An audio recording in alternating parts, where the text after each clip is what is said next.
Morning students, this is lesson number 4, the land of thick forest, the Democratic Republic of the Congo. In short, DRC means Democratic Republic of the Congo and it is also known as the land of thick forest. बहुत घने जंगल हैं, ये ऐसी land है यहाँ बहुत ज़्यादा घने जंगल हैं. In this chapter we are going to study about location of Congo, climate, vegetation and wildlife found in Congo, natural resources found in Congo, agriculture and industry, common means of transportation and life of the people living here. So starting with the chapter,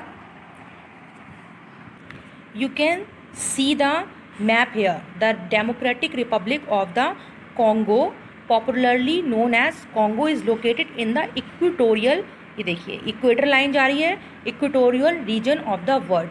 this means that is lies, कहाँ पे lie करता है, between Tropic of Cancer and Tropic of Capricorn.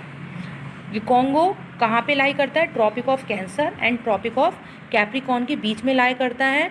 And the equator, ये देखिए equator line passes through the country, और यहाँ से ये इक्वेटर लाइन है वो कॉन्गो से यहाँ पर इस कंट्री से गुजरती हुई जा रही है.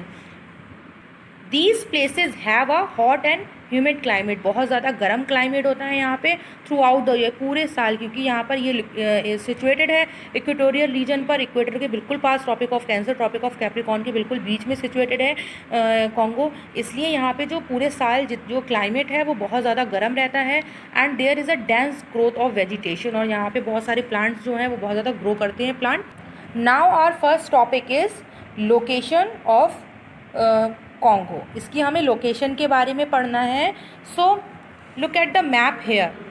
DRC इज़ लोकेटेड रफली in the centre of the continent of Africa. देखिए ये कॉन्टिनेंट है हमारा, large area of land. Continent means large area of land. तो यहाँ पर ये देखिए अफ्रीका कॉन्टिनेंट है, तो इसमें यहाँ पर ये Congo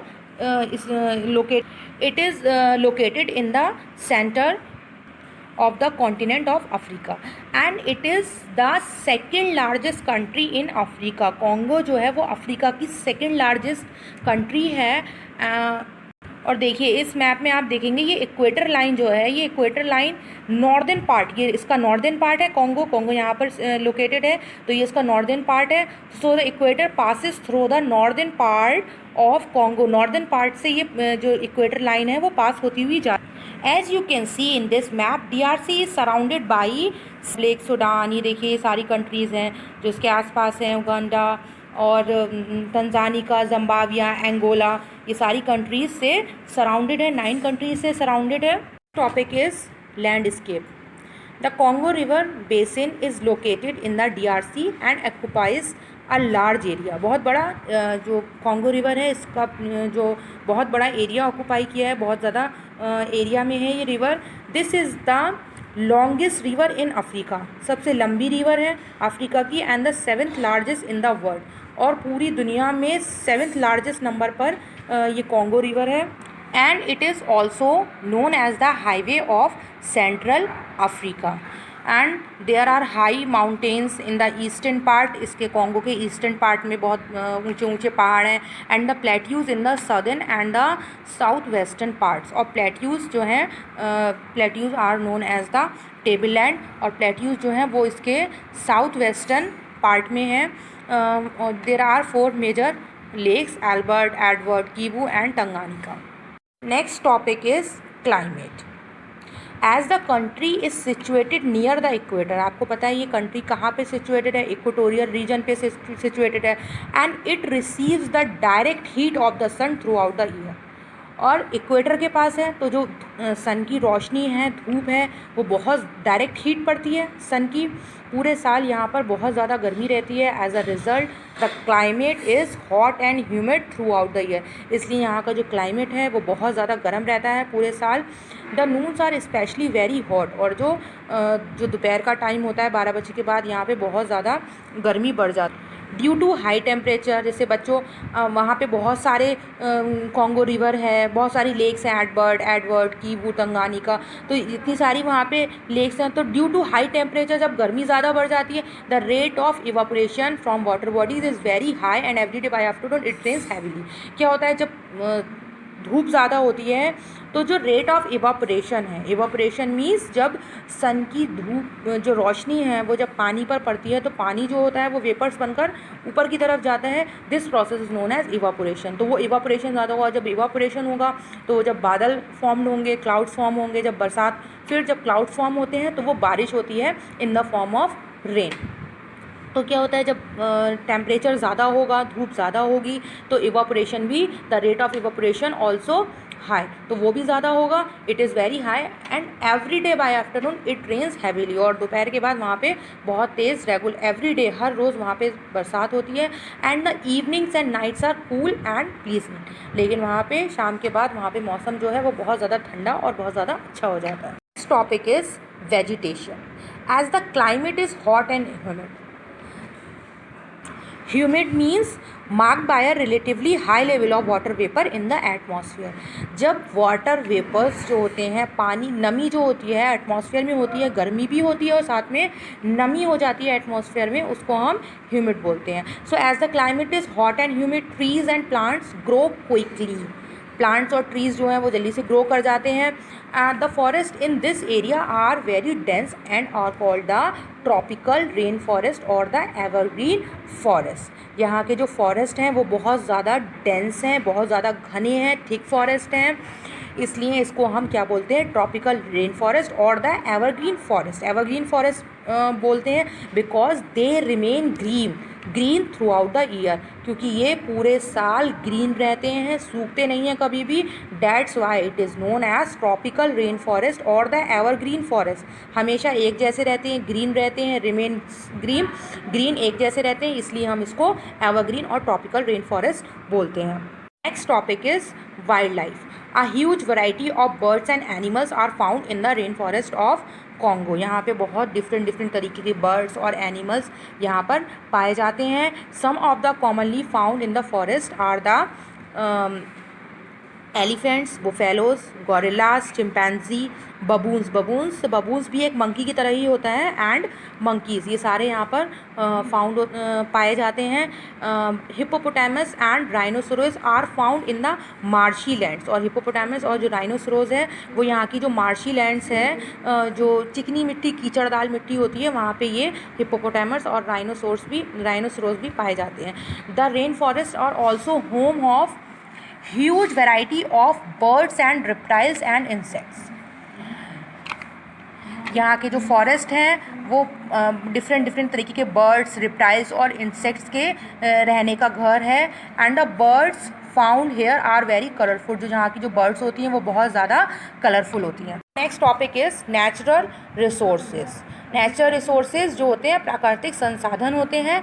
Congo has rich reserves of minerals such as copper, cobalt, gold, uranium and diamond। minerals means ऐसे substances जो हमें अर्थ से मिलते हैं, जैसे कॉपर, तांबा होता है, कोबाल्ट मीन्स होता है सिल्वरी वाइट, एक तरीके का मेटल होता है, गोल्ड, यूरेनियम एंड डायमंड, ये सारी चीज़ें हमें ऐसे सब्सटेंसेज हैं जो हमें अर्थ खुदाई करके मिलते हैं, माइनिंग से मिलते हैं। तो ये सारे जितने भी हैं नेचुरल रिसोर्सेज हैं, तो ये सारे नेचुरल रिसोर्सेज हमें यहाँ पर कॉन्गो में मिलते हैं। It has the world's largest deposit of cobalt. और बहुत सारे मिनरल्स हैं यहाँ पर, एक्सपोर्ट भी किए जाते हैं दूसरे कंट्रीज़ को, दूसरे देशों को। जो मेटल्स की ज़रूरत होती है, जितने भी मिनरल्स हैं वो उनको यहाँ पर बेचे भी जाते हैं, एक्सपोर्ट किए जाते हैं। Forest and water are other important natural resources. About 48% of the country's land is under forest cover. 48% जो लैंड है वो हमारी इस कंट्री की वो जंगलों से भरी है, 48%। To make optimum utilisation of water resources dams have been build.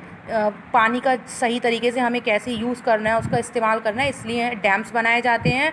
For domestic purpose, agriculture purpose, बहुत सारे पर्पस के लिए डैम्स बनाए जाते हैं। Next topic is agriculture and industry. Farming is the main occupation in DRC। यहाँ के लोगों की जो मेन ऑक्यूपेशन है, जो वो काम करते हैं, उससे पैसा अर्न करते हैं, वो है ज़्यादातर फार्मिंग, क्योंकि यहाँ की जो लैंड है वो 48% जो है वो फॉरेस्ट से कवर्ड है। तो इसलिए यहाँ के लोग जो हैं ज़्यादातर जो उनकी मेन ऑक्यूपेशन है, वो जो काम करते हैं वो है farming. Large area of forest have been cleared for farming. बड़े बड़े एरियाज़ हैं जिसमें लोग जो हैं वो फार्मिंग कर सकते हैं। Rice, maize and cassava are the major food crops that are grown in the country. ये सारे जितने भी फूड क्रॉप्स हैं या सारी फसल हैं, यहाँ की जो मेजर क्रॉप्स हैं वो यहाँ पर ग्रोन की जाती हैं। And cassava is the staple food of the people here. यहाँ के जो मेन फूड है यहाँ के लोगों का वो कसावा है।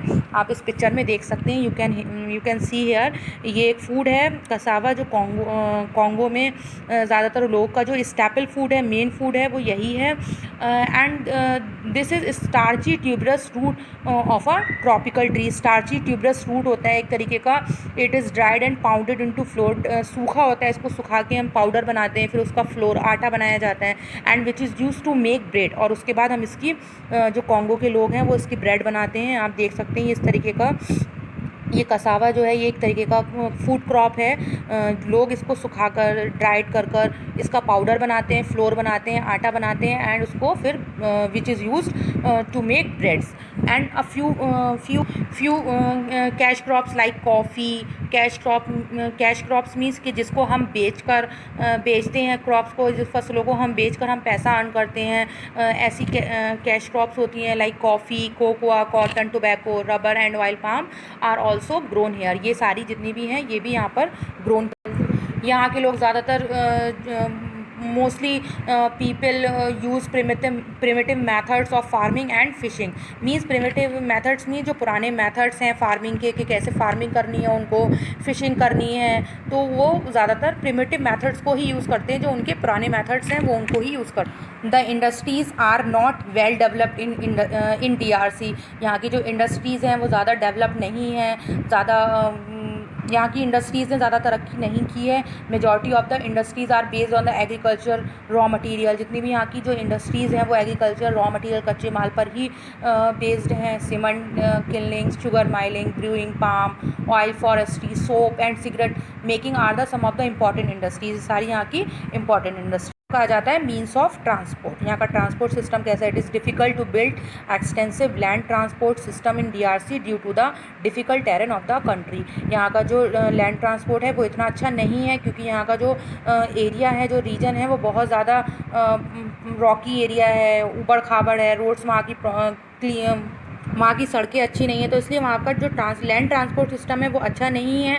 The road and rail transport are still not well developed. वहाँ का जो रोड और रेल ट्रांसपोर्ट सिस्टम है वो अभी भी वहाँ का डेवलप नहीं हुआ है। Air transport is picking up fast. वहाँ पे एयर ट्रांसपोर्ट जो है वह काफ़ी अच्छा हो गया है। And however the country has thousands of kilometre of navigable water transport. लेकिन वहाँ से अगर एक जगह से हमें दूसरी जगह जाना है वाटर ट्रांसपोर्ट के थ्रू, तो हम ईज़िली वहाँ पर जा सकते हैं। लेकिन वहाँ का जो लैंड ट्रांसपोर्ट है वो बिल्कुल भी अच्छा नहीं है। एयर ट्रांसपोर्ट वहाँ का जो है काफ़ी develop. Our last topic is the Democratic Republic of the Congo is thinly populated. यहाँ पे जो लोगों की जो आबादी है वो बहुत कम है। Majority of the population lives in villages along the rivers. गाँव में रहते हैं वहाँ के जो ज़्यादातर लोग हैं, गाँव के एरिया में रिवर्स के पास रहते हैं। About 30% of the population lives in cities. वहाँ की जो 30% पॉपुलेशन है वो ही सिर्फ सिटी में रहती है, बाकी की 70% पॉपुलेशन जो है, जो वहाँ की आबादी है, वो अभी भी विलेज एरियाज़ में रहती है, अलोंग द रिवर्स के पास रहती है। And majority of the people follow Christianity. और वहाँ के जो ज़्यादातर लोग हैं वो क्रिश्चियनिटी को फॉलो करते हैं। क्रिश्चियन है, वहाँ के जो रिलीजन है वो क्रिश्चियनिटी को फॉलो करते हैं। And French is the official language and is use in the governmental activities. और जितनी जो फ्रेंच है वहाँ की जो मेन लैंग्वेज है, और ये लैंग्वेज जितनी भी वहाँ की जो गवर्नमेंटल एक्टिविटीज़ होती हैं, सरकारी कामकाज होता है, उसमें फ्रेंच लैंग्वेज ही यूज़ की जाती है। Villages lived in the thatched huts whereas the city dwellers live in the houses and apartment। और जो वहाँ पे जो गांव में रहने वाले लोग हैं वो कच्ची झोपड़ियों में रहते हैं, हट्स में रहते हैं, भूसे वाली जो हट्स होती हैं वहाँ रहते हैं, और जो शहर में लोग रहते हैं वो हाउसेस में रहते हैं, अपार्टमेंट्स में रहते हैं। There are about 200 tribes living in the DRC। Tribes means जो जनजातियाँ होती हैं, 200 ट्राइब्स हैं वहाँ पे, जो यहाँ Democratic Republic of the Congo यहाँ पर रहती हैं। And pygmies are the original inhabitants of the country. और यहाँ के जो रहने वाले जो ओरिजिनल इनहैबिटेंट्स हैं, यहाँ पे जो रहने वाले लोग हैं, दीज आर कॉल्ड पिग्मीज़। उनको हम पिग्मीज़ बोलते हैं। यहाँ के जो रहने वाले लोग हैं उनको हम पिग्मीज़ बोलते हैं। They are short in height. उनकी जो हाइट है वो बहुत कम होती है, measuring less than 150 centimetre, 150 centimetre से भी कम होती है। They live deep inside the forest and hunt animals for food.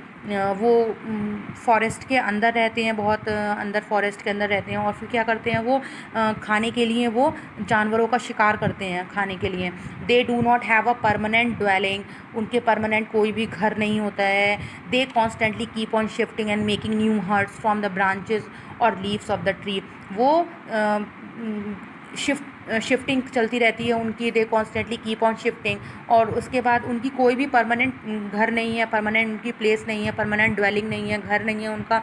इसलिए वो एक जगह से दूसरी जगह शिफ्टिंग करते रहते हैं। कभी अपना लीव्स, ब्रांचेस और ट्रीज़ पे अपना वो घर बनाते हैं। Major cities, Kinshasa is the capital and the largest city of the Congo. Kinshasa जो है वो कैपिटल है कॉन्गो का, और ये लार्जेस्ट सिटी है Congo. So students, chapter is completed. Go through, revise it. I will provide the worksheet of this chapter.